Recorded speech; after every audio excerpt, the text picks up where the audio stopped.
on commence dans la Torah le livre de Shemot. Shemot, Vaera, Bo, Béchalach, Yitro. On va les appeler les parachiotes de la Géoula. On va assister à Yetziat Mitzrayim, en fait à l'exil égyptien, puis à la délivrance. Et en fait, dans cette histoire, la Torah elle nous raconte le principe même de la Géoula. C'est-à-dire, Moshe Rabbeinu voit un Égyptien qui frappe un Juif. Il tue l'Égyptien. Qui était présent? Le Juif que quoi? Qui est sauvé.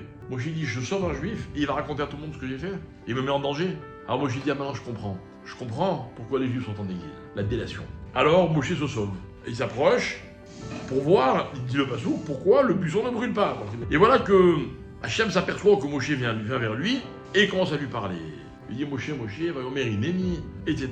Et là le dialogue va s'engager. Akadosh Baruch Hu lui dit, voilà, je suis le Dieu de tes pères, Avraham, Yitzhak et Yaakov.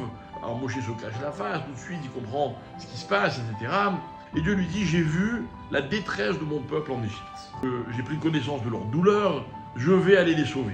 Hachem dit à Moshe, maintenant va, je t'envoie chez Pharaon.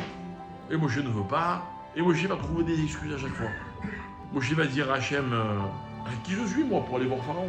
Alors Hachem lui dit, t'inquiète pas, je serai avec toi. Alors Moshe lui dit, mais ok, je vais voir les Juifs. Alors au bout d'un moment, Moshe va avoir un argument, écoutez bien.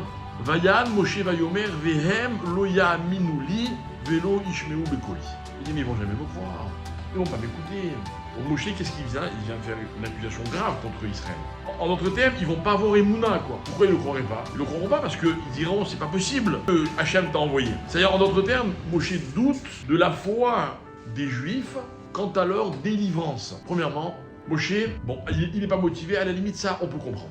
Mais Moshe, il se dit, mais ils vont jamais me croire. Est-ce que les Juifs croient en Dieu qui va les délivrer? Vous y croyez, vous, par exemple, à la Géoula? Vous y croyez qu'Hachem va nous sauver? Et quand, par exemple, les États-Unis refusent d'envoyer des armes à Israël, ça vous pose un problème? Ben oui, il peut pas se défendre. Et voilà. Il a raison, Moshe, alors. On ne croit pas en Dieu, quoi. On se dit, ah, sans les États-Unis, on va jamais y arriver. Et quand les États-Unis disent, on n'envoie plus d'armes à Israël, qu'est-ce qu'on se dit? On se dit pas, ah, ça va être un peu plus compliqué, mais Hachem va nous délivrer. On se dit, comment on va faire?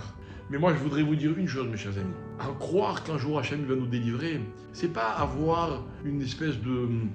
Voilà, on sait, c'est une connaissance, on sait qu'Hachem, finalement, il y aura le Mashiach, etc. Non, non.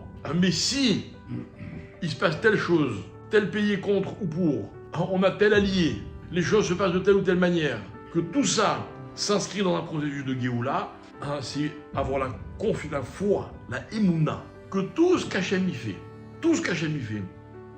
c'est pour rapprocher la Géoula.